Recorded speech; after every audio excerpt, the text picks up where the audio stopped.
ઉનાળાની ઋતુની શરૂઆત થઈ ગઈ છે। ઉનાળાના ધોમધકતા તાપમાં લોકોને શરીરને ડિહાઇડ્રેટેડ રાખવા ઠંડા પાણીનો સહારો લેતા હોય છે, જેમાં મોટાભાગની લોકોની પહેલી પસંદ શેરડીનો રસ હોય છે।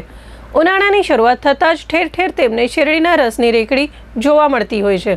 કેલ્શિયમ, પોટેશિયમ, આયર્ન, મેગ્નેશિયમ અને ફોસ્ફરસ જેવા પોષક તત્વોથી ભરપૂર શેરડીનો રસ પીવા માટે દરેક ઠેલા પર લોકોની લાઈનો લાગતી હોય છે।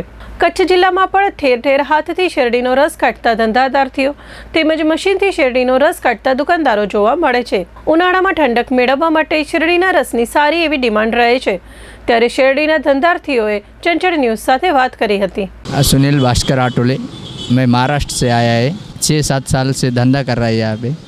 हर साल आता है और शेरडी हमको भावनगर से आती है, हर साल देने आता है वो। पिछले साल 15 रुपया था, ये साल में 20 रुपया हो गए हैं, क्योंकि हमको शेरडी महंगी मिल रही है अभी, इसलिए भाव बढ़ा दिया है, सब ने बढ़ाया है। शेरडी में हम नींबू पुदीना डालते हैं, इसलिए हमका नेचुरल है, वो लकड़े वाला है, इसलिए पसंद आता है।